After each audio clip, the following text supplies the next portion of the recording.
विद्यार्थी मित्रों, हमने अभ्यास के प्रश्न नंबर 1 की बात की और क्वेश्चन नंबर 2 की भी बात की। और क्वेश्चन नंबर 2 में जो शब्द दिए गए हैं उनका अर्थ आपको शब्दकोश में से ढूंढकर लिखना है। उसके तुरंत आने वाले शब्द का अर्थ यानी बपौती और व्यथा जो शब्द है, ये सारे शब्द, उनके बाद में आपको डिक्शनरी, हिंदी की डिक्शनरी खोल के उसमें देखना होगा कि बपौती शब्द के बाद में दूसरा ऐसा शब्द कौन सा आता है और उसका अर्थ क्या होता है, तो वो आपको लिखना है ढूंढकर। आपको ये प्रश्न का उत्तर हिंदी डिक्शनरी में देख के ही लिखना है। अगर आपको इसका उत्तर नहीं आता है तो 2-3 दिन के बाद में आपको व्हाट्सएप नंबर पर व्हाट्सएप ग्रुप में इसका आंसर आपको शेयर करूंगी। अब हम प्रश्न नंबर 3 की बात करते हैं। कहानी की चर्चा करके छात्रों से लेखन करवाइए। यहाँ पे एक कहानी दी गई है और उसकी थोड़े थोड़े टुकड़ों में कहानी दी गई है। उसमें हमें अच्छे से एक पूरी कहानी बनाकर लिखना है। तो ये कहानी लेखन हम क्लास 6 में भी सीख चुके हैं। और कहानी लिखने के लिए क्या क्या बातें हैं जो हमें ध्यान में रखनी चाहिए, उसका भी मैं एक वीडियो आपको भेजूंगी, वो आप देख लेना। तो आपको अच्छे से पता चलेगा कि कहानी को कैसे, जो छोटे छोटे टुकड़ों में दी गई हुई होती है, उसको पूरी कहानी बनाकर कैसे लिखते हैं। तो यहाँ पे है राजा का बीमार पड़ना, वैद्य की असफलता, किसी अनुभवी बूढ़े की सलाह, किसी सुखी मनुष्य का कुर्ता पहनो, राजा का कुर्ता खोजना, मेहनती किसान को देखना, सुख का राज समझना। तो विद्यार्थी मित्रों, यह आपको कहानी कैसे बनानी है तो उसके आधार पर पूरी यह जो छोटे छोटे टुकड़ों में दिया गया है उससे हमें पूरी कहानी बना के लिखना है। तो मैं यहाँ पे एक कहानी बना के पूरी इसकी आपको सुना रही हूँ। तो ऐसे आपको खुद से इसकी पूरी कहानी बना के लिखनी है। मैंने जो बोला वही नहीं लिखना है, आपको खुद से अपने मन से एक ऐसी ही, मतलब कि इसके ही आधार पर आप जो सोचते हो वैसी कहानी बनाकर लिखना है। जैसे राजा का बीमार पड़ना, तो एक राज्य में एक राजा राज्य करता था जो बहुत ही अच्छा था। एक दिन वह बीमार पड़ गया। उसने वैद्य की सलाह ली, बहुत सारे वैद्य ने उसको दवाई दी, लेकिन वह कहीं भी ठीक नहीं हो रहा था, यानी उसकी बीमारी दूर नहीं हो रही थी। तो अब वैद्य को समझ में आ गया था कि राजा की असली बीमारी क्या है। तो उसने किसी अनुभवी बूढ़े की सलाह ली। तो यहाँ पे उसके राज्य में एक अनुभवी लोग थे, जो बूढ़े लोग थे, उन्होंने सलाह दी कि एक किसी सुखी मनुष्य का कुर्ता तुम पहनोगे तो तुम ठीक हो जाओगे। तो राजा को, जो बीमार था राजा और दवाई से ठीक नहीं हो रहा था, तो किसी ने ऐसी सलाह दी कि आप कोई सुखी मनुष्य है उसका कुर्ता पहन लो तो आप खुश रहोगे और बीमारी आपकी दूर हो जाएगी। तो राजा ने अपने सारे सैनिकों को पूरे राज्य में भेज दिया और सुखी इंसान जो है उसका कुर्ता लाने के लिए सारे सैनिकों को भेज दिया। सारे सैनिक राज्य में, गांव में, घर घर में घूम रहे थे और सबको पूछ रहे थे कि आपके घर में सुखी कौन है। तो कोई ना कोई मनुष्य किसी भी बात से दुखी तो था ही। अब सबके घर घूमते घूमते सैनिक एक किसान के पास आ पहुँचे। तो वहाँ पे किसान खेत में हल जोत रहा था और बहुत ही मेहनत का काम कर रहा था और वो बहुत ही खुश दिखाई दे रहा था। तो सैनिक ने उसके पास जाके कहा कि क्या आप बहुत ही सुखी हो अपने जीवन से। तो किसान ने कहा, हाँ मैं बहुत ही सुखी हूँ। तो फिर सैनिक ने बोला कि तो मुझे आपका कुर्ता दे दो। तो किसान ने देखा कि किसान ने तो कुर्ता पहना ही नहीं था, उसने तो सिर्फ धोती ही पहनी थी। तो तब उसने सैनिक को बताया कि मेरे पास तो कुर्ता है ही नहीं, तो मैं कैसे आपको मेरा कुर्ता राजा को दूँ। तो इस बात से हमें यह सीख मिलती है कि मेहनत से ही सुख मिलता है। बिना मेहनत के हमें सुख नहीं मिलता है। तो अगर आप मेहनत करोगे, काम करोगे तो ही तुम्हें सुख मिलेगा। तो यह बात जाके सैनिकों ने राजा को बताई। तब राजा को पता चला कि मुझे सही में मेहनत करनी चाहिए और काम करना चाहिए। और जब राजा ने अपने बिस्तर पर से उठकर अच्छे सारे काम किए तब उसकी बीमारी गायब हो गई। तो मेहनत से ही कार्य सिद्ध होते हैं और मेहनत से ही सुख मिलता है। तो सुखी होने का राज मेहनत ही है। तो बच्चों, मैंने ऐसे कहानी बनाई, तो वैसे आप भी इसको कहानी को अच्छे से लिख सकते हो। जैसे कि कनौज नाम का एक राज्य था, वहाँ पे एक राजा राज करता था, उसको अचानक से थोड़ा वो बीमार हो गया। ऐसे उसमें कई सारे पॉइंट ऐड करके आप पूरी अच्छी तरह से इस कहानी को लिख सकते हो। तो वो कहानी आपको मैंने उरली है, इसलिए थोड़ी ही कम शब्दों में सुनाई। आप जब लिख रहे हो तो आप अपने विचार उसमें डाल के अच्छे से पूरी कहानी बना के आपको लिखनी है। उसके बाद है क्वेश्चन नंबर 4, निम्नलिखित अपूर्ण कहानी को अपने शब्दों में मौखिक एवं लिखित पूर्ण कीजिए।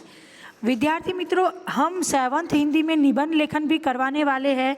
तो यही निबंध लेखन में हम कहानी बनाओ, ऐसा कि कहानी की चर्चा करके कहानी बनाओ, तो ऐसे कहानी बनाओ इस लेसन में आ जाता है। तो आप निबंध की नोटबुक में हमें जो लिखना है वो इस लेसन में से ही लिखना है। तो आप निबंध की नोट आपको अलग नहीं बनानी है, बस यही कहानी है वो आपको अच्छे से लिख लेनी है, स्वाध्याय में ही लिखनी है, अभ्यास में ही लिखनी है और आपको लर्न करनी है। तो ऐसी ही कोई और कहानी आपको एग्ज़ाम में भी पूछी जा सकती है। तो ये आपको कहानी कैसे बनाई जा सकती है वो आपको मैंने बताया। तो आपको अच्छे से कहानी बनाकर लिख लेना है अपनी नोटबुक में।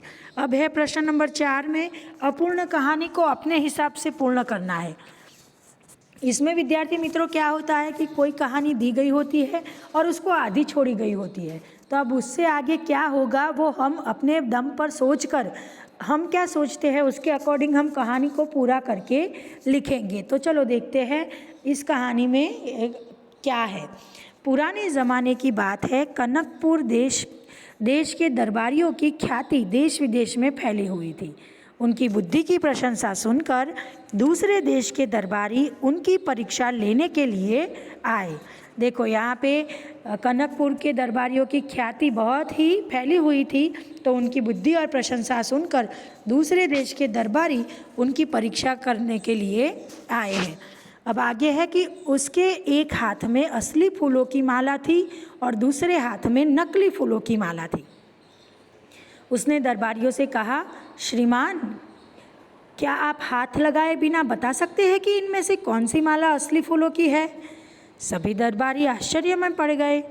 दोनों मालाएं बिल्कुल समान लग रही थी।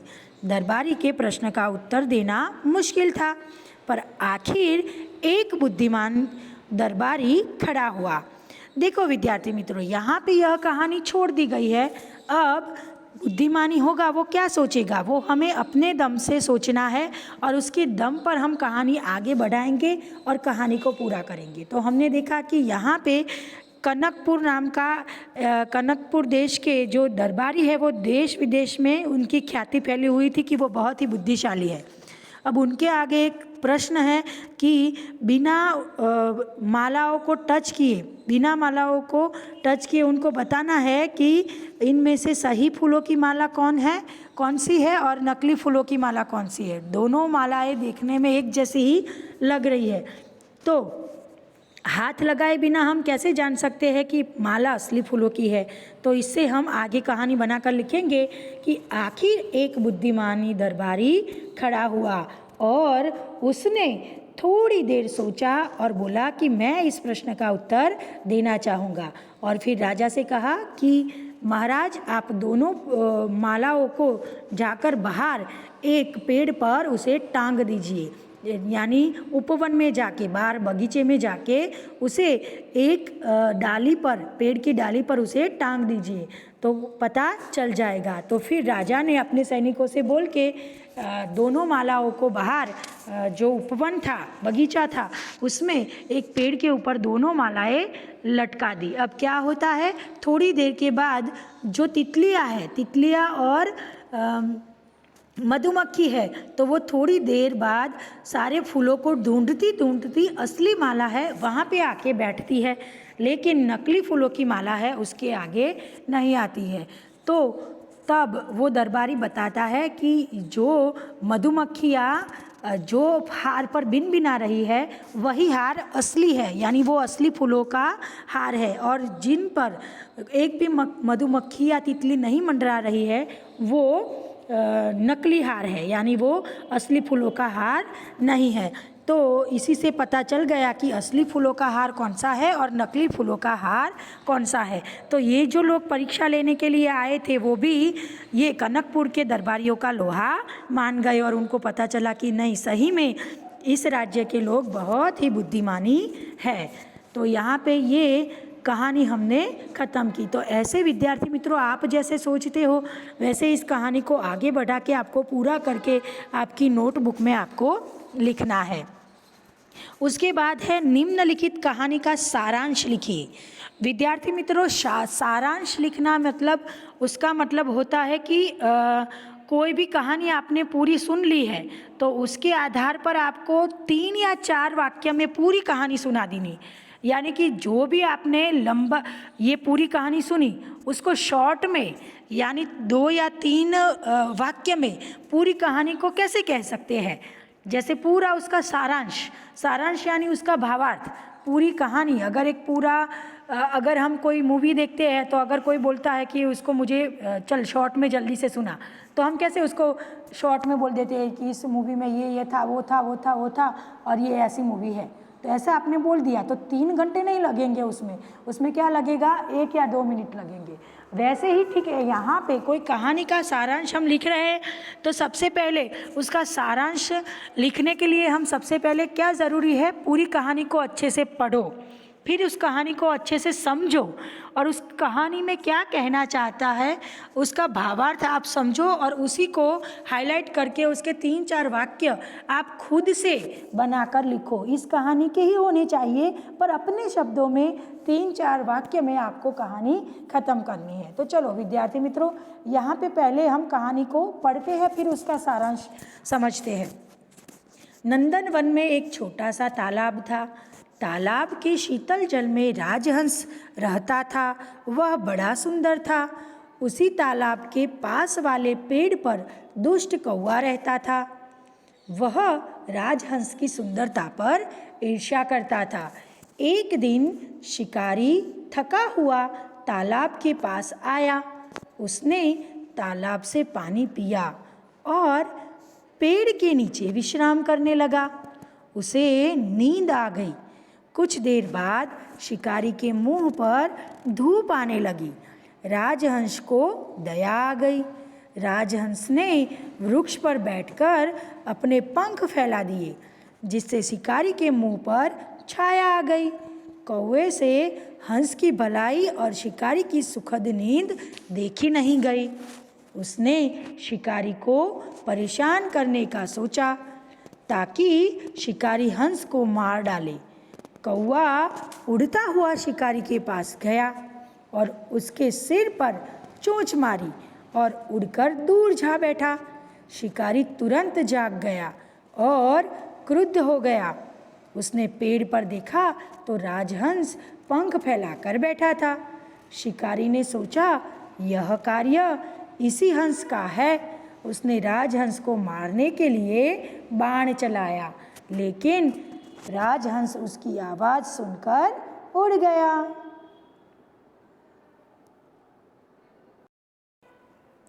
ये है कहानी का सारांश, यानी कहानी के सारांश में हम लिखेंगे, एक दिन एक शिकारी एक पेड़ के नीचे सो रहा था।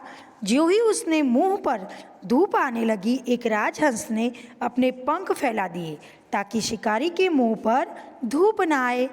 यह देखकर राजहंस से ईर्ष्या करने वाला कौवा शिकारी के सिर में चोंच मारकर उड़ गया। शिकारी उठा और गुस्से में आकर बाण चला रहा था कि उसके पहले ही राजहंस उड़ गया। राजहंस को मरवाने की कौवे की युक्ति धरी की धरी रह गई। तो बच्चों, ये हुआ कहानी का सारांश। जैसे पूरी कहानी हमने पढ़ी थी उसमें से हमें पूरे कहानी में से जो उसका निचोड़ हम 2-3 वाक्य में या थोड़े से शब्दों में उसे कैसे पूरी कहानी कह सकते हैं, तो वो हमें लिखना है। तो ऐसे ही ये सारांश आपको आपकी नोटबुक में अच्छे से अपने हिसाब से लिख लेना है।